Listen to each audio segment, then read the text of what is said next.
اور اسمبلی میں میرے ساتھ ان کی سیٹ ہوتی تھی. جیسے ہی ہمیں پتہ چلا میں اور بگٹی صاحب آ گئے اور ہم دعا کو ہیں اللہ ان کی مغفرت کرے, اللہ ان کی فیملی کو, جماعت کو اور ان کے لوگوں کو اس دکھی وقت میں صبر و تحمل کا ان کو ہو. اور ہم یہی کہہ سکتے ہیں کہ مطلب بہت نیک انسان تھے لیکن اللہ نے ان کو اپنے پاس بہت جلدی بلا لیا. Thank you sir. آپ دونوں منسٹر صاحبان ہیں, ابھی تک پتہ چلا ہے جن کی گاڑی سے ہٹ ہوئے ہیں یہ کون لوگ تھے؟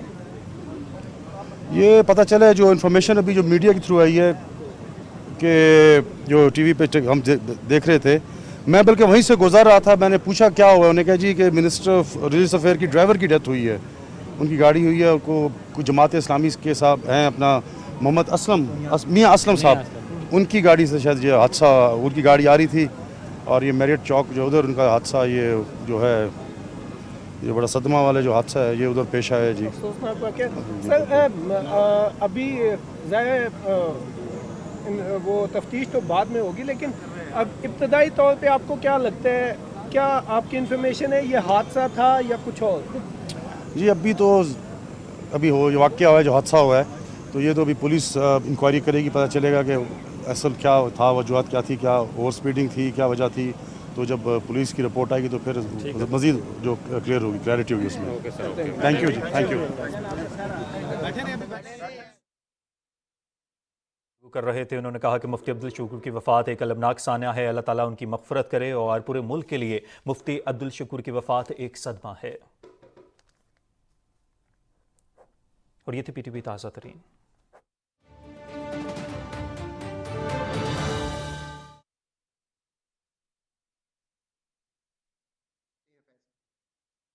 مشکل فیصلے کیے شارٹ ٹرم میں لانے کے لیے, اب وہ وہاں پہ لے آئے, بٹ آئی ایم ایف اور پاکستان کا ایک انفارچونیٹ ٹرسٹ ڈیفیسٹ بن گیا. وہ ٹرسٹ ڈیفیسٹ کیا ہے کہ انہوں نے کہا کہ نہیں ہم سٹاف لیول اگریمنٹ تب کریں گے جب آپ پرائر ایکشن سارے کر لیں. ایکچوئل میں ایسا نہیں ہوتا جاوید صاحب, آپ سٹاف لیول اگریمنٹ کرتے ہیں, پرائر ایکشنز کرتے ہیں اور کہتے ہیں کہ اب میں نے کر لیا, میرا کیس بورڈ میں پریزنٹ کر دیجیے. سو پاکستان نے, چونکہ اب میں پاکستان کے بہاف پہ آپ سے بات کر رہا ہوں, پاکستان نے کہا کوئی بات نہیں ہم پرائر ایکشنز پہلے کر لیتے ہیں. 170 ارب کے ٹیکسز, بجلی, گیس, چینجز جو بھی تھے ہم نے کر کے سامنے رکھے. اس کے بعد ایک بہت بڑا ایشو, اور یہ صرف لوکل نہیں ہے, فورن فائنینسنگ کا اس لیے بن رہا ہے کہ دنیا بھر میں اس وقت انٹرسٹ ریٹ بڑھے ہوئے ہیں, ایمرجنگ مارکیٹس لائک پاکستان کی رسائی کم ہے. تو آئی ایم ایف نے وہی ٹرسٹ ڈیفیسٹ کو دیکھتے ہوگا کہ نہیں آپ پیسے پہلے لائیں. اچھا ایک بات میں یہاں کہوں گا کہ آئی ایم ایف نے یہ پاکستان کو ہی نہیں کہا, انہوں نے سری لنکا کو بھی کہا کہ ہم سٹاف لیول کرنے سے پہلے چاہتے ہیں کہ آپ کے پیسے جو ہیں ان کا انتظام کیجئے. ہم نے کچھ انتظام کیا ہوا تھا, بٹ یو نو کہ ایک کانورسیشن سعودی عربیہ سے ہو رہی تھی, وہ کہہ رہے تھے ہم 2 ارب دیں گے, بہت عرصے سے بات ہو رہی تھی, بٹ ہر چیز کو آن پیپر سٹیمپ کرنے میں, سگنیچ کرنے میں وقت لگتا ہے, کئی اتار چڑھاؤ آتے ہیں. وہ بھی ہو گیا. چائنا نے $2 ارب واپس لیے تھے, they have come back into the kitty. You know, میں نے ہمیشہ کہا ہے کہ میں چائنا کو as personally as a policy maker with the government and as a citizen of Pakistan ہمیشہ سلام کرتا. وہ 2 ارب کے 2 ارب انہوں نے واپس کر دیے. کل آخری $300 ملین بھی ہمارے اسٹیٹ بینک میں آ گیا. اس سے جو ریزروز 2.9 بلین پہ چلے گئے تھے وہ واپس $4 ارب سے اوپر کی سطح پر آ گئے ہیں. سو ایک تھوڑا سا آپ کو تقویت ملی ہے. اب سعودیہ کے پیسے آنے ہیں, یو اے ای کے پیسے آنے ہیں, پر یہ بھی کافی نہیں ہے. اب ہمیں کچھ کمرشل پیسے اور کرنے ہیں, کچھ multilaterals, world bank, A D B, کچھ آپ نے کمٹمنٹس کی تھی جا کر جنیوا میں. تو اب وقت آ گیا ہے کہ ان کو بھی لوگ پورا کریں, وہ پیسے بھی لوگ اب آپ کو دیں. سو یہ ساری چیزیں ہو رہی ہیں. امید میں یہ رکھتا ہوں کہ یہ ساری چیزیں اگلے آنے والے ہفتے 10 دن میں اب کمپلیٹ ہو جائیں گی اور آئی ایم ایف کا پروگرام شروع ہو جائے گا, اور اس سے جو فلو آف فنڈز ہیں وہ بڑھیں گے. اسٹیٹ بینک کے ذخائر یہاں سے بہتری کی طرف ہی جائیں گے, اب نیچے جانے کی گنجائش کم ہو جائے گی, اور جو فارماسیوٹیکل, فوڈ, جو سپلائز میں دقت ہے وہ کم ہوگی. یہ سارا شارٹ رن کا جو ہے ایک چیز سنبھل جائے گی. That is where we stand. ٹھیک ہے, ٹھیک ہے. آپ کی طرف آئیں گے. اب ظاہر ہے یہ ساری وہ باتیں ہیں کہ جس میں جو جڑی ہوئی ہیں سیاسی استحکام کے ساتھ. معاشی استحکام تبھی آئے گا جب سیاسی استحکام ہوگا, لیکن ہم دیکھ رہے ہیں کہ اس میں کوئی نہ کوئی رکاوٹ آتی رہتی ہے, سامنے آتی رہتی ہے. اور جب آپ اتنے اہم معاملات کر رہے ہوں، ملکی معاملات جس میں معیشت کا معاملہ ہے، قومی سلامتی کا معاملہ ہے. آپ نے دیکھا کہ ان کیمرہ سیشنز بھی ہوئے اس پہ قومی اسمبلی کے. ایسے میں اگر آپ ملک کو ایسی بعض قوتیں ڈیسٹیبلائز کر رہی ہیں تو پھر ظاہر ہے نقصان تو ملک کا ہی ہونا ہے نا بیرسٹر صاحب؟ جی آپ درست فرما رہے ہیں. دیکھیے جی اگر ان حالات کا ہم آج تجزیہ کریں تو ہمیں تھوڑا سا معاملہ دیکھنا پڑے گا کہ جب جنرل مشرف کے دور کا آخری وقت تھا تو اس وقت پاکستان کے حالات کیا تھے. 2007 کے اندر سیاسی عدم استحکام تھا، عدالتوں کے ساتھ جنگ تھی، ججز کو آپ کو پتا ہے کہ قید کیا گیا تھا اور بڑا برے حالات تھے جس کے لیے تمام جمہوری قوتیں اٹھی، اور اس کے ساتھ ساتھ ملک کے اندر دہشت گردی عروج پہ تھی. تو اس کے بعد سیاسی استحکام لانے کے لیے پیپلز پارٹی نے PMLN نے الیکشن ہم نے مخالف لڑے، ایک دوسرے کی اپوزیشن میں موجود تھے، لیکن ایک استحکام کی طرف بڑھے. اور جب میاں نواز شریف کی حکومت ختم کی گئی تو ایک استحکام سیاسی بھی موجود تھا اور معاشی استحکام بھی. کبھی بھی ہمارے حالات اتنے زبردست نہیں رہے کہ ہماری معیشت بہت اچھی رہی ہو، لیکن بہرحال وہ معیشت ایسی نہیں تھی کہ جس پہ فکر مندی کی ضرورت تھی یا ڈیفالٹ کے خطرات تھے. لیکن جب سے عمران خان آئے ہیں اور انہوں نے پاکستان کو خود اپنے دور میں ان کی 12 تقریریں ہیں کہ ملک ڈیفالٹ کرے گا، اور پھر سیاسی عدم استحکام تو عمران خان کا ایک مشغلہ ہے، ان کی سیاست کی بنیاد ہے. وہ سمجھتے ہیں کہ سیاسی استحکام کے اندر سیاستدان مضبوط ہوں گے، اور ان کا تو پورا بیانیہ، پورا نیریٹو ہی سیاست اور اہل سیاست کے خلاف ہے. اس لیے عدم استحکام انہیں سوٹ کرتا ہے. اب جتنا وہ عدم استحکام پھیلاتے ہیں، دھرنوں کی صورت میں، چور ڈاکو کہنے کی صورت میں، قومی اسمبلی توڑنے کی صورت میں، پنجاب اسمبلی توڑنے کی صورت میں، خیبر پختونخوا اسمبلی توڑنے کی صورت میں، مذاکرات نہ کرنے کی صورت میں، پاکستان کے اندر اداروں کو گالیاں بکنے کی صورت میں، سارا کچھ کرنے کے بعد ان کا صرف اور صرف بنیادی مقصد ہے کہ ملک کے اندر سیاسی عدم استحکام ہو. اسی سے ان کی سیاست چمکتی ہے. میں سمجھتا ہوں کہ اگر سیاسی استحکام ہوگا تو عمران خان کی سیاست نہیں ہوگی. اب اسی لیے ان کی کوشش ہے کہ سیاسی عدم استحکام رہے، اور ان کی مخالف قوتوں کی کوشش ہے کہ سیاسی استحکام آئے. جاوید صاحب، جب سیاسی استحکام ہوگا عمران خان نہیں ہوں گے. عمران خان ہٹلر کی سوچ کے اوپر سیاسی عدم استحکام، نفرت، انتشار اور فتنے کے ساتھ موجود ہے.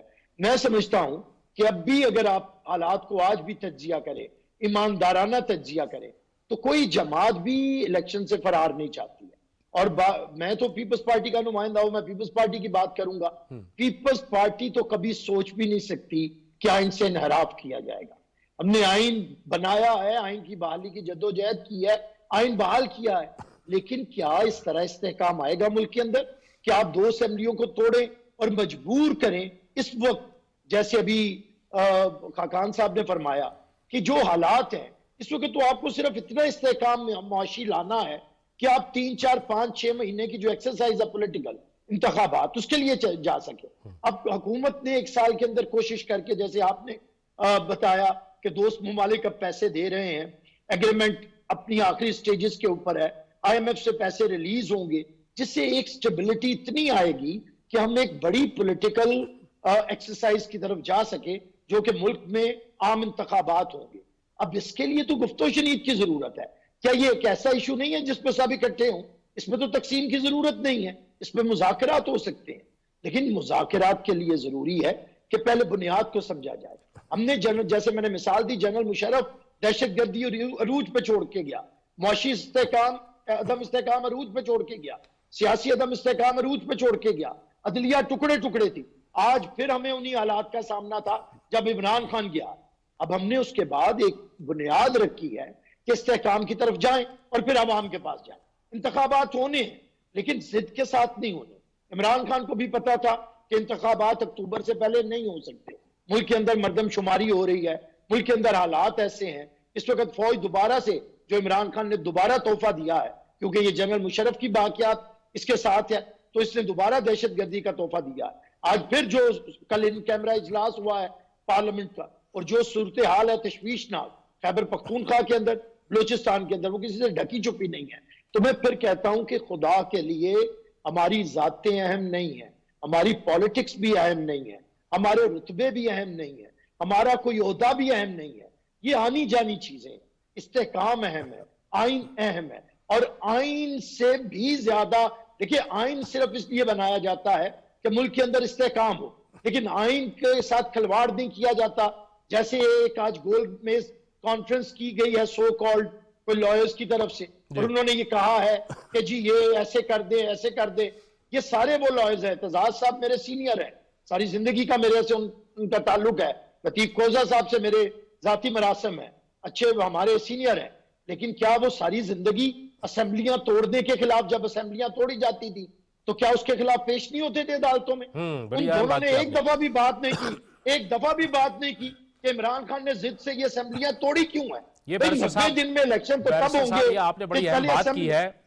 جب آج ہم ان کی کانفرنس کو دیکھ رہے تھے, بعض چینلز پہ جب چل رہی تھی, تو میں بھی توقع رکھ رہا تھا کہ وہ یہ بھی سوال اٹھائیں گے کہ وقت سے پہلے آپ اسمبلیاں چھوڑ کے کیوں گئے. میں آتا ہوں آپ کی طرف دوبارہ. وقار ستی صاحب, یہ ایک بڑی تصویر آپ کے سامنے. یہ بحث تو اب اس طرف چلی گئی کہ آج اعتزاز احسن صاحب, لطیف کھوسہ صاحب وہ کھڑے ہو کے کہہ رہے ہیں کہ آئین کے ساتھ ہم نے کھڑا رہنا ہے, جبکہ آصف علی زرداری صاحب نے جو حامد میر کو انٹرویو دیا اس میں انہوں نے کہا ہم آئین کے ساتھ کھڑے ہیں, حکومت کہتی ہے ہم بھی آئین کے ساتھ کھڑے ہیں.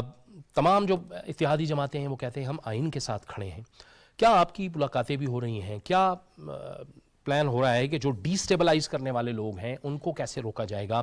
یہ جو اس وقت ایک سیاسی تناؤ کی کیفیت ہے, اس کو کیسے روکا جائے گا؟ کیونکہ سوال تو اس پہ ہو رہا ہے کہ 90 روز کے اندر انتخابات ہونے چاہیے, لیکن یہ بحث کہیں بھی نہیں ہو رہی کہ یہ اسمبلیوں سے وقت سے پہلے استعفے دیے گئے, اسمبلیاں چھوڑی گئیں, اور اس کے بعد پھر کیا گارنٹی ہے کہ آپ واپس اسمبلیوں میں آئیں گے اور پھر آپ نہیں توڑیں گے؟ بہت شکریہ جاوید صاحب. بالکل آپ نے ٹھیک بات کی کہ جب آپ کو پاکستان کی عوام نے 5 سال کا مینڈیٹ دیا ہے, جس مرضی طریقے سے دیا ہے, تو آپ وقت سے پہلے کیوں گئے؟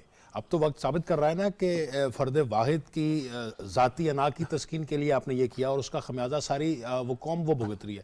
دوسرا جو بات کی نا زرداری صاحب کے حوالے سے آپ نے, اس میں 2 چیزیں آج مولانا نے بھی جو پریس کانفرنس کی ہے, ان دونوں چیزوں کو ملا کے آپ دیکھیں. زرداری صاحب ڈائیلاگ کی یا مذاکرات کی بات کر رہے ہیں. پارلیمان کے اندر قومی اسمبلی کا جو مشترکہ پارلیمنٹ کا مشترکہ اجلاس جو ہوا تھا, اس میں بھی انہوں نے یہ بات کی تھی کہ ہمیں مذاکرات کرنے چاہیے, لیکن مذاکرات کا جو طریقہ کار ہے کہ ظاہر ہے جو چیف ایگزیکٹو ہے ملک کا, اس سے رابطہ کریں, اس سے آ کے ملیں. یعنی کہ وزیر اعظم آپ کے پاس نہیں جائے گا, آپ آئیں وہاں پہ, اور اس سے پہلے بھی یہ اٹیمپٹ ہو چکے ہیں, لیکن دوسری طرف سے سنجیدگی نہیں دکھائے گی. لیکن جاوید صاحب اب جو صورتحال یہ ہے نا کہ عمران خان صاحب یہ کہہ رہے ہیں کہ میں الیکشن کو تسلیم کرنے کا فیصلہ اس کا نتیجہ آنے کے بعد کروں گا. جی, انہوں نے کہا. اب اس کا مطلب یہ ہے کہ اگر انہیں 2/3 اکثریت نہیں ملتی تو وہ نتائج وہ تسلیم نہیں کریں گے.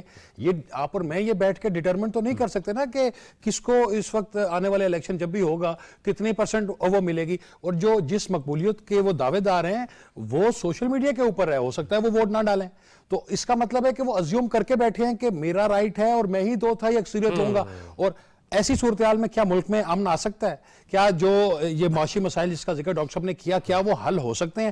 3.5 سال پہلے آپ نے کیا کیا, اور اس کے باوجود دوبارہ آپ کیا کر رہے ہیں؟ ڈائیلاگ تو ہونے چاہیے, ڈائیلاگ سیاستدانوں کے ساتھ ہوتے ہیں, لیکن المیہ دوسری طرف یہ بھی ہے نا کہ خان صاحب سیاستدانوں سے بات کرنے کو تیار نہیں ہے. خان صاحب چاہ رہے ہیں کہ سپاسالار اعلیٰ جو ہمارے ہیں ان سے میں بات کروں, اور وہ یہ اعلان کر چکے ہیں کہ بھائی ہم ایک پولیٹیکل ہے, ہمارا سیاست سے کوئی لینا دینا نہیں ہے. کل کی بھی جو ان کیمرہ بریفنگ تھی اس میں بھی انہوں نے پارلیمان کو سٹرینتھن کرنے کی بات کی ہے. انہوں نے کہا کہ جو مسائل ہیں آپ کے اور ہمارے مشترکہ ہیں, آپ کو پتہ ہے آئین آپ کو اختیار دیتا ہے, آپ قانون بنائیں اور ہم آپ کی ڈھال بن کے آپ کے پیچھے کھڑے ہیں. تو ظاہر ہے کرنا تو انہی پارلیمنٹیرینز ہیں نا, حکومت نہیں کرنا ہے, اسی پارلیمنٹ نے کرنا ہے. اور وہ لیکن اصل مسئلہ یہ ہے کہ یہ تو ہیں قومی مسائل, اور ان کے راستے میں روڑے کہاں سے اٹکائے جا رہے ہیں کہ ایک قانون ابھی بنا نہیں ہے, آپ پہلے ہی اس کو جو ہے اس کے خلاف فیصلہ دے کے اس کو انڈو کرنے کی وہ بات کرتے ہیں. اور جو لوگ پہلے آئین کے چیمپئن بنا کرتے تھے, جو آئین کی بحالی کی بات کرتے تھے, آج وہ بھی جو ہے وہ لائن کے یا لکیر کے دوسری طرف وہ کھڑے ہیں. آپ کو یاد ہے کہ جب یہاں پہ عدلیہ کی آزادی کی تحریک وہ چلی تو وہ کوئی پولیٹیکل سلوگن وہاں نہیں ہوتا تھا, وہ ایک اجتماعی کام تھا. اور وہ جسے ہم کہتے ہیں نا کہ میں تو ابھی بھی یہ سمجھتا ہوں کہ وہ خالصتاً عدلیہ کی آزادی کی بات کرتے تھے. لیکن اب جو سلوگن لگ رہے ہیں, اب جو لوگ وہ یہاں پہ آ رہے ہیں, جو پی ٹی آئی کے ورکرز وکلا کے جو یونیفارم یا کوٹ وہ پہن کے, کالا کوٹ پہن کے وہاں پہ آ رہے ہیں, وہ کیا نعرے لگا رہے ہیں؟ وہ تو عمران خان صاحب کو اقتدار دلانے والے نعرے لگا رہے ہیں. وہ تو وہاں پہ اپنی وہ پولیٹیکل کام کر رہے ہیں. اس کا مطلب کہیں یہ تو نہیں ہے کہ ہمارے اہم ادارے, فیصلہ ساز ادارے جو ہیں وہ بھی بلیک میل ہو رہے ہیں, اور وہ کیا کر رہے ہیں, اور ان کے جو ایکٹ ہے آج کل جو ان کا وہ ایکٹ آپ کو نظر آ رہا ہے, کیا اس سے ملک و قوم کو فائدہ ہو رہا ہے یا نقصان ہو رہا ہے؟ سیاست کو نقصان تو ہو ہی رہا ہے, وہ تو, لیکن کیا ریاست کو بھی نقصان ہو رہا ہے کہ نہیں ہو رہا ہے؟ ڈیفینیٹلی وہ ہو رہا ہے. اور اس وقت جو ہے ظاہر ہے, دیکھیں ایک دفعہ پہلے جب بات چلی تھی نا کہ کنسنسس کی گورنمنٹ ہونی چاہیے, تو اس وقت سوائے پی ٹی آئی کے باقی ساری پارٹیاں تو ہیں گورنمنٹ میں, یا ان کی ان پٹ تو اس میں شامل ہے, لیکن پی ٹی آئی کو بھی لینے کے لیے وہ تیار تھے, ان کی قیادت سے بات کری. لیکن خان صاحب کا مسئلہ یہ ہے کہ خان صاحب اپنے علاوہ کسی کو مانتے ہی نہیں ہیں. وہ تو نہیں چاہتے کہ میرا کوئی نمبر 2 وہ کرے یا نمبر 3 کرے. میں پہلے بھی ایک دفعہ آپ سے یہ بات ہم کر چکے ہیں کہ پاکستان کے کسی بھی بندے کو پی ٹی آئی سے کوئی مسئلہ نہیں ہے, نہ کسی ادارے کو مسئلہ ہے, نہ کسی ایک بندے کو مسئلہ ہے. مسئلہ صرف عمران خان صاحب کے ایٹیٹیوڈ سے ہے, عمران صاحب کی جو پرسنل پالیسی ہے اس کے لیے. اگر وہ سیاست کرتے ہیں تو انہوں نے پہلے بھی کی ہے, ابھی بھی کی ہے, انہی سیاسی جماعتوں کے وہ اتحادی بھی رہے ہیں, ان کی ہاں میں ہاں ملا کے بھی وہ کرتے رہے ہیں. یہی وہ پیپلز پارٹی اور دیگر جماعتیں تھی جب نون لیگ کی حکومت تھی, تو یہ P T I, Peoples Party اور وہ دیگر جماعتیں مل کے ان کے خلاف پارلیمان میں جدوجہد کرتے رہے ہیں. مسئلہ صرف یہ ہے کہ ان سے غلطی ہوئی کہ پارلیمان سے نکل گئے 9 اپریل 2022 کو, پھر انہوں نے کسی زوم میں یا طاقت میں یا مقبولیت کے نشے میں آ کے دونوں اسمبلیاں توڑ دی, اور وہاں سے جو ہے نا آہستہ آہستہ کرتے جا رہے ہیں. اور ابھی آئندہ ایک آدھ دن میں جب ان کو جھٹکا لگنے جا رہا ہے آزاد کشمیر میں بھی, تو آپ دیکھیں گے کہ ان کی مقبولیت وہ کہاں ہوگی, اور یہ مزید وہ شور کریں گے, مزید وہ قوت سے جو ہے. اچھا, وہ اس آزاد کشمیر کی آپ نے بات کی, اس طرف میں آتا ہوں, اس کے الیکشن کے حوالے سے میں بات کرتا ہوں آپ کے. ڈاکٹر صاحب کی طرف جائیں گے تو آپ نے جو نکات اٹھائے ہیں اس میں 2-3 پوائنٹ آئے ہیں, وہ بیرسٹر صاحب سے بھی پوچھیں گے. لیکن ڈاکٹر خاقان صاحب آپ بتائیے گا کہ یہ جو آئی ایم ایف ہے یا جو بڑے ادارے ہیں, جب وہ پاکستان کے ساتھ یا کسی بھی ملک کے ساتھ جب وہ ڈیل کرتے ہیں, تو وہ یہ جو ایک پولیٹیکل سٹیبلٹی ہوتی ہے, یہ جو ایک سرٹینٹی ہوتی ہے, ایک یقینی ماحول ہوتا ہے, اور پھر ایک غیر یقینی ماحول ہوتا ہے, یہ کس قدر ان مذاکرات پہ اثر کرتا ہے, اور یہ کتنی تشویشناک بات ہوتی ہے؟ جاوید صاحب, آپ نے بہت اچھا لفظ یوز کیا. پاکستان نے ہمیشہ پولیٹیکل انسٹیبلٹی تو دیکھی ہے بہت سی دہائیوں میں, بٹ جو آج کل پولیٹیکل انسرٹنٹی دیکھنے کو مل رہی ہے, آئی تھنک یہ پاکستان نے پہلے کبھی نہیں دیکھی.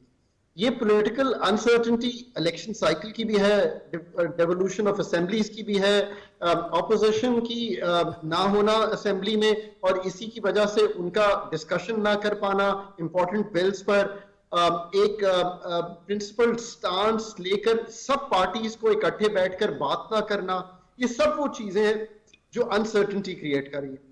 جاوید بھائی, میں اس محفل میں واحد شخص ہوں جنہوں نے تینوں حکومتوں کے ساتھ کام کیا ہے, Peoples Party, P M L N اور پی ٹی آئی. آپ یقین کریں کہ یہ تینوں بہت میچور لوگ ہیں.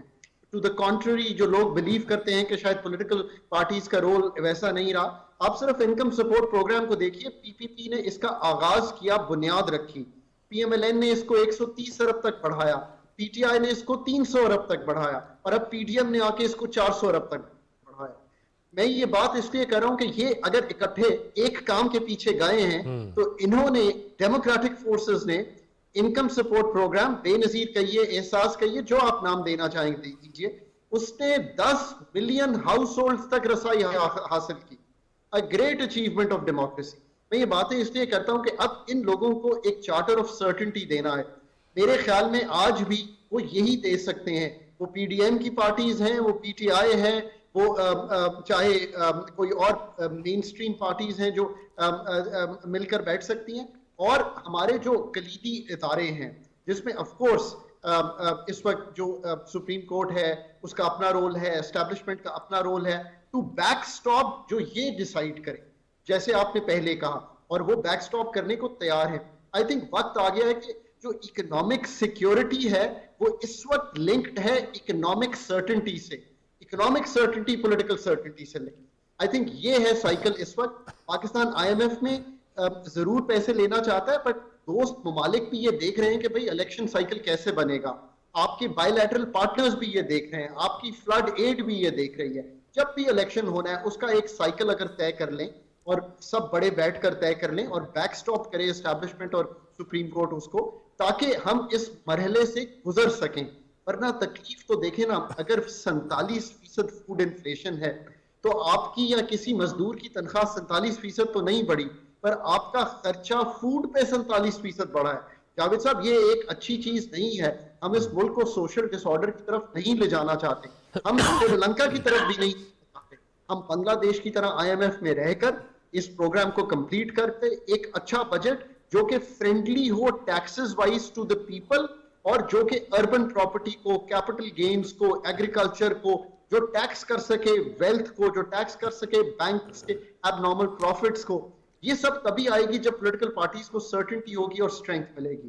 I think that is the future of Pakistan. اور اس کے بعد بڑے فیصلے ہیں اگلے 5 سال میں, اور یہ آسانی سے ہوں گے نہیں جب تک کہ سب پولیٹیکل پارٹیز الیکشنز کے ریزلٹس کو تو کریں گی ہی, بٹ ان کے ساتھ تھوڑا سا کھڑی بھی ہوں گی کہ یار let's do this for the.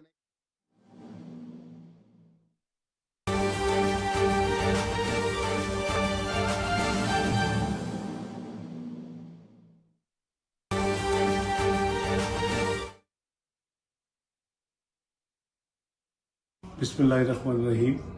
آج رات 12 بجے پیٹرولیم مصنوعات کی قیمتوں میں تبدیلی ڈیو ہے.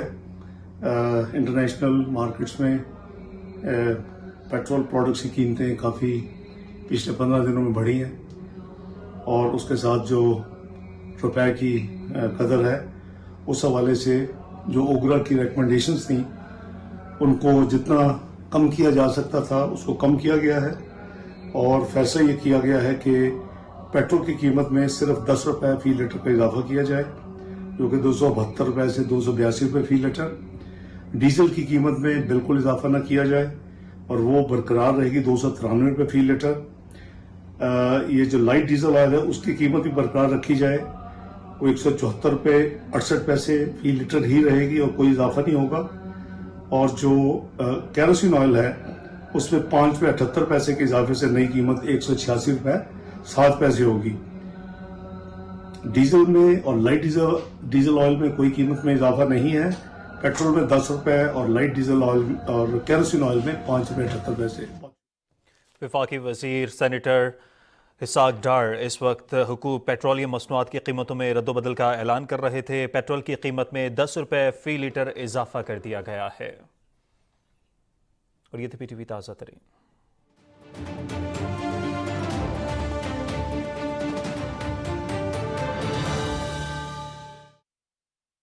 بیرسٹر صاحب آپ فرمائیے گا, یہ جو آپ نے بھی اس کی طرف اشارہ کیا, وقار ستی صاحب نے بھی اشارہ کیا, یہ تو ایک بڑی عدلیہ کی آزادی کی ایک تحریک تھی جو سیاسی جماعتوں نے, اس میں بہت سے وکیل بھی تھے, سول سوسائٹی تھی, بہت سے لوگ تھے, اسٹیک ہولڈرز تھے اس میں, لیکن وہ تحریک چلتے چلتے وقار ستی صاحب کہہ رہے ہیں کہ وہ ایک خاص جماعت کی تک محدود ہو گئی. وہی لوگ اب آپ کو وہاں نظر آ رہے ہیں, اور ہم نے دیکھا کہ آصف علی زرداری صاحب نے گفتگو میں بھی یہ کہا کہ یہ وہ لوگ تھے جو پارٹی کے اندر, پیپلز پارٹی سے چونکہ ان کا تعلق ہے, ان کو بات کہنے کا حق ہے, لیکن پارٹی کی سی اے سی کے اندر, اپنی پارٹی کے اندر کہنے کا ان کو یقینی طور پر حق ہے, اور وہ بات کرتے رہے, ہمیشہ سے کرتے رہے. یہ کیا وجہ ہوئی کہ یہ تصویر اتنی بڑی تصویر تھی اور کرتے کرتے یہ محدود ہو گئی اس حد تک؟ دیکھیے, وہ جو وکلا کی موومنٹ تھی جاوید صاحب, اس میں تو جو شامل تھے, اور وہ کوئی ججز کی محبت میں نہیں تھی. میں بڑی ضروری بات کروں گا. اصل میں وہ موومنٹ جنرل مشرف کی آمریت کے خلاف تھی, جہاں سے کیونکہ پانی اپنا بہاؤ اپنا رخ بناتا ہے, اس وقت جگہ وہاں سے ملی کیونکہ پولیٹیکل لیڈرشپ جو تھی ایگزائل میں تھی, تو وہ ایک موقع ملا. تو جتنے بھی پولیٹیکل ورکرز تھے, لائرز تھے, یا جو بھی آئین کی بالادستی چاہتے تھے, انہوں نے اس موومنٹ کو بنایا. بدقسمتی یہ ہوئی کہ اسے ایک فرد کی موومنٹ بنانے کی کوشش کی گئی, افتخار چودھری کی. جب اسے ٹلٹ دیا گیا تو اس کا نقصان ہوا. پھر افتخار چودھری نے یہاں پہ آ کے جوڈیشل مارشل لا نافذ کرنے کی کوشش کی. اس نے پیپلز پارٹی کی حکومت کو نہیں چلنے دیا, فیصلے اپنے مرضی کے کیے, اور افتخار چودھری کے بعد افتخار چودھری در افتخار چودھری در افتخار چودھری ہمیں بھگتنے پڑ رہے ہیں. پھر ثاقب نثار بھی افتخار چودھری بنتا ہے, پھر جسٹس کھوسا بھی افتخار چودھری بنتا ہے, پھر جسٹس گلزار بھی افتخار چودھری بنتا ہے, اینڈ سو آن. تو میں سمجھتا ہوں کہ وہ جو ایک فرد کو مضبوط کرنے کا تھا اس نے نقصان پہنچایا ہے. آج کی جو جتنے ذہن تھے, میں پھر کہوں گا, یہ سارے اسپینڈ فورسز تھی, یہ چلے ہوئے کارتوس ہیں, ان کا وقت ختم ہو چکا ہے. میں نہیں مانتا کہ آپ سے آپ کی وفاداری بڑی اہم ہوتی ہے. آج میں آپ کو صاف کہتا ہوں کہ اپنے اپنے بچوں کے ٹکٹس کے لیے انہوں نے اپنی 50 سالہ وفاداری کو ایک سائڈ پہ کر دیا, جس کی میں مذمت کرتا ہوں. میں سمجھتا ہوں کہ ان سے میں سوال میں توقع رکھتا تھا, میرے ذاتی تعلق میں ان سے توقع رکھتا تھا کہ یہ ایک دفعہ تو بات کرتے کہ یہ اسمبلیاں کیوں توڑی گئی. اگر پنجاب کا وزیر اعلیٰ کہتا ہے کہ اگر فواد چودھری 2 دن پہلے جیل میں چلا جاتا تو پنجاب اسمبلی ہمیں نہ توڑنی پڑتی, اس کا مطلب ہے چیف منسٹر اسمبلی نہیں توڑنا چاہتا تھا، اور یہ تو ڈسکریشن ہی چیف منسٹر کی ہے. تو اس سے ابھی تک تو اس پہ نہیں ہوا کہ انٹینشن جو ہے وہ میلا فائڈی ہے یا بونا فائڈی ہے. یہی جسٹس اطہر من اللہ نے کہا کہ اسے چیک کریں، اس کے بعد پھر طے کریں گے کہ 90 دن میں الیکشن ہونے ہیں یا نہیں ہونے. ایک شخص اس کی حکومت جانے لگے قومی اسمبلی توڑ دے، وہ پھر آئین شکنی کہلائے. وہ پنجاب اسمبلی توڑ دے، یہ بھی آئین شکنی تھی. وہ خیبر پختونخوا اسمبلی توڑ دے، یہ بھی آئین شکنی تھی. لیکن اس پہ تو غور ہی نہیں کیا گیا. اگر قومی اسمبلی توڑنا عمران خان کی آئین شکنی تھی، حالانکہ وہ اختیار رکھتا تھا بطور وزیر اعظم، تو اسی طرح عمران خان جو پنجاب اسمبلی میں اور خیبر پختونخوا اسمبلی میں اختیار نہیں رکھتا تھا، وہ کیوں توڑی گئی؟ یہ بھی آئین شکنی تھی. تو میں سمجھتا ہوں کہ یہ جو پاکستان کے ساتھ کھلواڑ کی کوشش ہے، بڑے لوگوں کو آنا پڑے گا. کل پریزیڈنٹ آصف علی زرداری نے، کیونکہ وہ ایک فادر فگر ہے، فارمر پریزیڈنٹ ہے، پاکستان ٹوٹنے کے دہانے پہ تھا تو انہوں نے پاکستان کپے کا نعرہ لگایا، آگے بڑھے. ہم وقار ستی صاحب صحافی ہیں لیکن ایک پولیٹکس کو جانتے ہیں. خاقان صاحب ایک نان پولیٹیکل ہیں، ٹیکنوکریٹ ہیں. جو انہوں نے باتیں کی میں ان سے بڑھانا چاہتا ہوں آگے بات ان کے تجربے کو. کہ دیکھیں پاکستان کو آج ضرورت یہ ہے کہ ہم مل بیٹھ کے دوبارہ ایک چارٹر آف ڈیموکریسی کریں اور اس کے ساتھ ساتھ ایک چارٹر آف اکانومی کریں. اس کے ساتھ کرتے ہوئے ہم سمجھتے ہیں کہ حالات کیا ہیں ملک کے. اسی میں سے دیکھیں پیپلز پارٹی نے کانسٹیٹیوشن دیا ہے، پیپلز پارٹی نے ایٹمی پروگرام دیا ہے، پیپلز پارٹی نے دہشت گردی کے خلاف جنگ میں قوم کو متحد کر کے ریاست کو دہشت گردی سے نجات دلائی ہے، پیپلز پارٹی نے بے نظیر انکم سپورٹ پروگرام دیا ہے. اس پہ سارے آگے چلے. آج کانسٹیٹیوشن پہ سارے متحد ہیں، ایٹمی پروگرام پہ سارے متحد ہیں.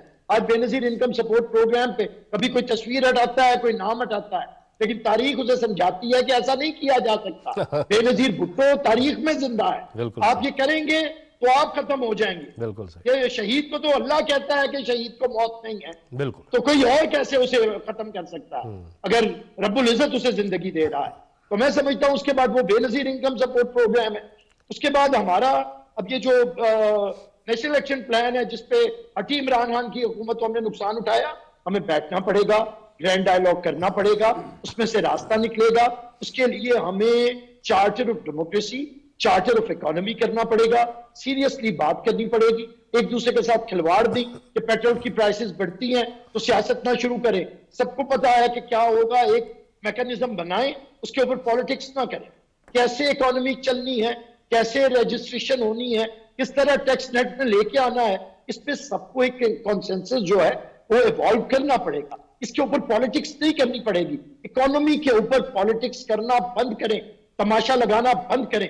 یہ آپ سب جانتے ہیں کہ اگر آپ اس پہ تماشا کریں گے، اس پہ پالیٹکس کریں گے تو خرابی ہوگی. تو پیپلز پارٹی یہی بنیاد رکھی ہے. ہم نے 3 رکنی مذاکراتی کمیٹی بنا دی ہے فارمر پرائم منسٹر یوسف رضا گیلانی کی قیادت میں. ہماری کوشش ہے کہ سب سیاسی قوتیں بیٹھیں. الیکشن سے کوئی راہ فرار نہیں.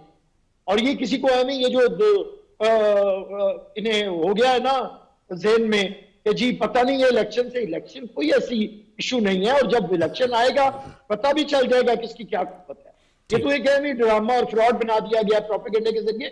لیکن الیکشن کے لیے ایک اتنی سٹیبلٹی اکانومی میں لائیں کہ ہم آگے جا سکیں. اور ایک آخری بات، جب سب خدا کے لیے ادارے اپنی ڈومین میں کام کریں. اگر ایگزیکٹو جوڈیشری کا کام نہیں کر سکتی تو جوڈیشری کو بھی ایگزیکٹو کا کام نہیں کرنا چاہیے. اور اگر وہ ایگزیکٹو کا کام نہیں کرنا اس کے لیے غلط ہے جوڈیشری کے لیے، تو جوڈیشری کو کسی طرح طاقت نہیں تو وہ پارلیمنٹ کا کام کر سکتی. پارلیمنٹ سوورن ہے، پارلیمنٹ کا کام کوئی ادارہ نہیں سنبھال سکتا. تو میرے نزدیک اپنی اپنی ڈومین میں رہیں، جسے آئینی زبان میں کہتے ہیں اپنی اپنی ڈومین میں رہیں، اور لوگوں کی زبان میں کہتے ہیں اپنی اپنی اوقات میں رہیں. جتنی چادر ہے اتنے پیر پھیلائیں، اپنی اختیارات سے تجاوز نہ کریں. ٹھیک.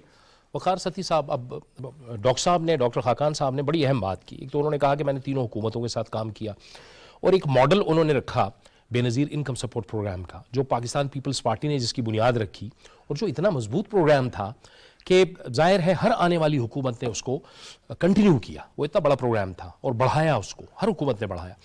ایسے نکات پہ تو اتفاق ہو سکتا ہے، کچھ ایسی چیزیں ہیں جس پہ بات چیت ہو سکتی ہے. کیا وہ ایسی باتیں ہوں گی کہ جس پہ یہ مذاکرات آگے چل سکتے ہیں، بات چیت ہو سکتی ہے؟ جبکہ ہم نے تحریک انصاف کو دیکھا ہوا ہے، ان کی لیڈرشپ کو دیکھا ہوا ہے مذاکرات کے حوالے سے. نیچے لیڈرشپ میں کچھ لوگ ہوں گے جو بات چیت کرتے ہیں, جن پر حکومت میں رہتے ہوئے رانا ثناء اللہ صاحب نے, ان سب نے بہت سے نام لیے ہیں کہ یہ سیاسی لوگ ہیں, یہ بات چیت کر سکتے ہیں. لیکن عمران خان صاحب جب فیصلہ کرتے ہیں تو پھر بات چیت تو نہیں ہوتی. ان کی تو پوزیشن ہی کچھ اور ہے پی ڈی ایم جماعتوں کے حوالے سے بات چیت کی.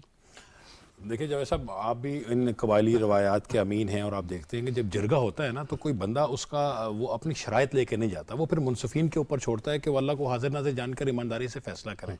یہاں پہ وہ چیز نہیں ہے, یہاں پہ دل میں کھوٹ ہے, چور ہے, اور ایک مصنوعی قسم کی انا ہے. تمام سیاستدان بیٹھنے کے لیے تیار ہیں, مذاکرات سے تو کبھی بھی کوئی نہیں کر رہا. یہ ان کا یہ روز کا وہ سیاست تو ان کا کام ہے, اور کسی کو بھی اتنی جلدی نہیں ہے کہ بس یہ مجھے یہ ٹرم آپ وہ دے دیں. وہ تو جس کو عوام ووٹ دیں گے وہی ہوگا. لیکن خان صاحب کا مسئلہ یہ ہے کہ خان صاحب اپنے سے آگے دیکھ نہیں رہے. خان صاحب یہ نہیں چاہ رہے کہ وہ کہہ رہے ہیں کہ وزیر اعظم سے کم میں مانتا ہی نہیں ہوں. ابھی بھی جو الیکشن کی بات ہو رہی ہے, کل جو خطرناک بات انہوں نے کی ہے کہ میں الیکشن کے نتائج جو ہے اس وقت مانوں گا جب 2/3 اکثریت مجھے ملے گی, ورنہ میں نہیں مانوں گا. تو اب مجھے بتائیں کہ یہ فلیکسیبلٹی والی بات تو نہیں ہے نا. سیاستدان جو ہوتا ہے وہ تو ہمیشہ فلیکسیبل ہوتا ہے اور فلیکسیبلٹی سے بات کرتا ہے, لیکن یہاں پہ وہ چیز نہیں ہے. لیکن یہ بڑی غیر متوقع طور کے اوپر جو ان کو ایک غیر یقینی قسم کی سپورٹ مل رہی ہے عدلیہ کی جانب سے, اور 83 ٹوٹل مقدمات آئے ہیں اور اس میں سے 82 جو ہیں وہ ان کے حق میں فیصلے آئے ہیں. ایک فیصلہ جو قاسم سوری نے آئین شکنی کی تھی جو رولنگ دے کے, وہ ان کے خلاف ہے. باقی تو سارا ان کو فیور مل رہی ہے. ابھی جو شور ہے نا, ابھی جو ہم سن رہے ہیں 21 ارب روپیہ آپ الیکشن کمیشن کو نہیں دے رہے. کل کے قومی اسمبلی کے اجلاس میں ایک قرارداد پاس ہوئی ہے جو حکومت نے پاس کی ہے, اور یونینیمسلی یہ پاس ہوئی ہے. انہوں نے اس فنڈ کا ذکر کیا کہ 10 جولائی 2018 کو ایک وہ ڈیم فنڈ جو ہے وہ قائم ہوا تھا, اور جنوری 2023 میں چیف جسٹس آف پاکستان کی سربراہی میں 5 رکنی بینچ کو یہ بتایا گیا تھا کہ اس وقت اس کے پاس 16.53 ارب روپے موجود تھے, جو اگلی سربراہی میں بڑھ کر 16.98 ارب پاکستانی روپے ہو جائیں گے. انہوں نے کہا جی کہ اب وہ جو ہے وہ ہمیں واپس کریں. ہم نے 2022 میں جو سیلاب آیا تھا, ہم نے ان کے وہ متاثرین کو وہ دینے ہیں. بات یہاں تک پہنچ گئی ہے. دوسرا, ابھی ایک قانون بنا نہیں ہے, پارلیمان کا کام ہے قانون بنانا, ابھی وہ بنا نہیں ہے. عمل درآمد تو بات کی بات ہے, تو اس کو پہلے سٹے کر کے وہ روک دیا. اس طریقے سے سموتھ چیزیں تو آپ نہیں چلتی. آپ کیوں آرم ٹویسٹنگ کر رہے ہیں؟ یا اس کا فائدہ کس کو ہو رہا ہے؟ اس کا فائدہ تو اس کا مطلب ہے کہ سیدھا سیدھا یہ تو سیاست نہیں ہے, یہ تو زور زبردستی ہے. یہ کون سی آئینی قانونی یا اخلاقی باتیں ہو رہی ہیں, یا اس طریقے سے جو ہے معاملات تو حل تو نہیں ہوتے. اس طریقے سے تو مزید بگاڑ پیدا ہوگا. ٹھیک, لیکن اب آپ کو لگتا کیا ہے کہ اب یہ جو کشمیر کی ہم جو بات کر رہے تھے کہ 2 روز ہو گئے, وہاں پہ فیصلہ نہیں ہو پا رہا, کیا وہاں پہ کیا صورتحال چل رہی ہے؟ دیکھیے, آزاد کشمیر میں اس وقت جو ہے پیپلز پارٹی کی سربراہی میں وہاں پر کوشش یہ ہو رہی ہے کہ ان کا وزیر اعظم وہاں بنے, اور ظاہر ہے پی ٹی آئی کی وہاں پہ حکومت تھی, اور پی ٹی آئی میں وہاں پر سیاست میں ایک ایسا ایلیمنٹ جو پہلے کبھی بھی ان 74 75 76 سالوں میں وہ نہیں دیکھنا ہے کہ پیسے کا بہت زیادہ عمل دخل وہاں پہ شروع ہو گیا. پھر ایک عدالتی عمل کے ذریعے جب وہاں کا وزیر اعظم نائل ہوا, اب ظاہر ہے وہاں پہ کسی نئے قائد اعوان نے آنا ہے, تو اپوزیشن جماعتیں جس میں نون لیگ اور پیپلز پارٹی اور دیگر جو لوگ ہیں, جس میں جموں کشمیر پیپلز پارٹی بھی ہے, مسلم کانفرنس بھی ہے, یہ مل کے اپنا ایک کینڈیڈیٹ وہ لانا چاہ رہے ہیں. اب رفت جو پڑی ہوئی ہے وہ پڑی ہوئی ہے پی ٹی آئی کے اندر 3-4 دھڑے ہیں. ظاہر دھڑے بازی تو پہلے بھی تھی, اس میں جو پریزیڈنٹ ہے بیرسٹر سلطان, ان کا ایک اپنا دھڑا ہے, وہ صدارت امیر الیاس کا ایک اپنا دھڑا ہے, اور جو سپیکر ہیں ان کا اپنا ہے. پھر چھوٹے چھوٹے 1-2 گروپس اور بھی ہیں. ان کی اکثریت تھی, 32 ووٹ ان کے پاس وہ موجود تھے. آج ایک کشمیر کونسل کا الیکشن ہوا, اس میں ان کو 27 ووٹ ملے, یعنی کہ 5 ووٹ ان کے کم ہو گئے. تو اٹس مین کہ اپوزیشن کے وہ بڑھ گئے ہیں. لیکن اب مجھے لگ رہا ہے کہ کل یا پرسوں, کل پھر اجلاس انہوں نے بلایا اتوار کو 2 بجے, کل یا پرسوں وہ الیکشن ہو جائے گا. اس پہ مجھے نہیں پتا کہ کیا فیصلہ ہوگا, کون ہوگا یا کون نہیں ہوگا, لیکن جو ایک عدم استحکام تھا یا پی ٹی آئی کے اندر دراڑ یا پھوٹ تھی, وہ تو بالکل سامنے آ گئی ہے. یعنی کہ آج سے 1 سال پہلے جب عمران خان صاحب وزارت عظمیٰ سے نکلے تھے, اس وقت ان کے پاس پنجاب, کے پی کے, آزاد کشمیر اور گلگت بلتستان کی 4 اسمبلیاں تھیں. ملک کے 70% سے زائد حصے کے اوپر ان کی وہ حکومت تھی. وہ شہباز شریف صاحب کو کہتے تھے کہ 26 کلومیٹر کا یہ وزیر اعظم ہے, یہ کیا کر سکے گا. لیکن یہ اپنی بیوقوفیوں کی وجہ سے اور اپنی ضد کی وجہ سے پنجاب سے ہاتھ دھویا انہوں نے, کے پی کے سے ہاتھ دھویا, اور اب تیسرا مرحلے کے طور کے اوپر وہ آزاد کشمیر سے بھی ہاتھ دھونے جا رہے ہیں. اور کہتے ہیں کہ الیکشن کرائیں, سسٹم سے آپ آؤٹ ہو گئے. ہاں جی, اور وہ یہ کہہ رہے ہیں کہ آپ الیکشن کرائیں. یہ تو بات ہے کہ آپ نظام سے نکل جاتے ہیں تو پھر اپنے لیے مسائل پیدا کرتے ہیں. اور انہوں نے خود اپنے جو اب قریبی ساتھی ہیں وہ یہی کہہ رہے ہیں, اور وہ خود بھی ہماری اطلاعات کے مطابق اب کہہ رہے ہیں کہ مجھ سے غلطیاں ہوئی ہیں اور میں اسمبلیوں سے نکل گیا. بہرحال یہ ان کو بھگتنا پڑے گا. ڈاکٹر صاحب آپ فرمائیے گا. ڈاکٹر صاحب آپ نے ایک بڑی اہم بات کی کہ ایک تو یہ آئی ایم ایف کے ساتھ اور باقی جو ادارے ہیں, آئی ایم ایف کے ساتھ جب اسٹاف لیول ایگریمنٹ ہو جائے گا تو باقی جو ادارے ہیں, ورلڈ بینک اور دیگر ادارے, ان کے ساتھ بھی سسٹم ہمارا چل پڑے گا. لیکن اس کے ساتھ ساتھ جو کلائمیٹ چینج کے حوالے سے پاکستان نے اور پھر جنیوا میں جو آپ نے فرمایا کہ وہاں پہ کچھ کمٹمنٹس ہوئی ہیں, اس کو بھی ہم آپ کو لگ رہا ہے کہ اس کو ہم ایڈریس کر رہے ہیں پراپرلی, یا اس میں کچھ کوئی تیزی لانی پڑے گی تاکہ وہ جو کمٹمنٹس ہیں وہ پاکستان کے ساتھ آنر کی جائیں, کیونکہ اس سے بھی بہت بہتری ہوگی. ابھی بھی ہم جو سیلاب کے متاثرین ہیں ان کا جو انفراسٹرکچر ہے وہ بنانے میں کامیاب نہیں ہو پایا, اور خصوصاً پھر ہم نے دیکھا کہ جو کلائمیٹ چینج منسٹری ہے اس نے بڑا کام کیا. شہری رحمان کا نام تو 100 انفلوئنشل خواتین میں بھی آیا. کام تو بہت ہو رہا ہے, پاکستان نے ڈپلومیٹکلی بھی اس پہ کام کیا ہے, لیکن اس میں کچھ اور قوت بھرنے کی ضرورت ہے. جاوید صاحب, اگر آپ اس کا اندازہ اس چیز سے لگائیں کہ آپ نے خود یہ کہا کہ ہمیں $16 ارب چاہیے اس سارے سسٹم کو ری ویمپ کرنے کے لیے, انفراسٹرکچر ری بلڈ کرنے کے لیے, پورٹ برجز ری بلڈ کرنے کے لیے, روڈز ری بلڈ کرنے کے لیے, گھر ری بلڈ کرنے کے لیے, ڈسپینسری, سکولز ری بلڈ کرنے کے لیے. تو یقینی طور پہ $16 ارب میں سے تو بہت ہی کم پیسہ اس وقت جو حکومت نے خود لگایا یا جو پروجیکٹس کی صورت میں باہر سے آیا وہ خرچ ہوا ہے. سو یہ تو ایک لانگ جسٹیشن کا کام ہے. میں یہ سمجھتا تھا کہ اس سال میں کم از کم 500 ملین سے لے کے $1 ارب تک ابھی باہر سے آ جائے گا. سو ایک تو ہمیں اپنے پروجیکٹس کو فاسٹ ٹریک کرنا ہے تاکہ ہم یہ رقوم لے سکیں. یہ لانگ ٹرم کے 25 سال کے پیسے ہوتے ہیں جو آپ کو ملتے ہیں, چاہے وہ ملٹی لیٹرل سے ہوں یا بائی لیٹرل پارٹنر سے ہوں, اور اس پہ شرح سود بھی بہت کم ہوتی ہے, اور یہ آپ انفراسٹرکچر کے لیے یوز کرتے ہیں, اور 5 سال تک کا اس میں ایسا پیریڈ ہوتا ہے کہ آپ کوئی رقم واپس نہیں کر رہے ہوتے. سو سب سے پہلے تو اس پہ کام کرنا ہے. اور دوسرا جو اب کام آپ نے کرنا ہے, میں نے آپ کو کہا کہ نواں ریویو کمپلیٹ کیجئے. آپ یاد رکھیے کہ ابھی 10th اور 11th review I am F کے ساتھ کمپلیٹ ہونے والا ہے. یہ سب پیسے کنٹینجنٹ ہیں کہ یہ ہم آئی ایم ایف کا جو دامن ہے وہ نہیں چھوڑیں گے. اگر آپ کو 10واں اور 11واں ریویو کمپلیٹ کرنا ہے, آپ کے پاس ٹائم جون تک کا ہے, تب آپ نے بجٹ بھی پریزنٹ کرنا ہے. اب سال ہر سال بجٹ پہ کام کیا ہے پاکستان کے, اندازہ ہے کہ ساری منسٹری سے چیزیں لے کر اکٹھے کر فورن فائنینسنگ ڈال کر, لوکل فائنینسنگ ڈال کر ایک ویژنری بجٹ پریزنٹ کرنا ایک بہت بڑی ایکسرسائز ہوتی ہے. سو اس پہ بہت کام ہونے والا ہے. اس کے ساتھ ساتھ پھر ہمیں سوچنا ہے کہ اب اگلا سال 1 جولائی کو سر پہ آ کھڑا ہوا ہے, ہم نے پھر $25 ارب جمع کرنے ہیں. تو کیا آئی ایم ایف کا پروگرام تب تک یہ کمپلیٹ ہو جائے گا؟ اگر نہیں ہوگا تو اس کو ایکسٹینڈ کروانا پڑے گا. یہ ہیں کلیدی چیزیں جو آپ نے کرنی ہیں. ڈیٹ ری پروفائلنگ پہ بھی کام کرنا ہے. پاکستان کا ایک بڑا ہوا ڈیٹ ہے.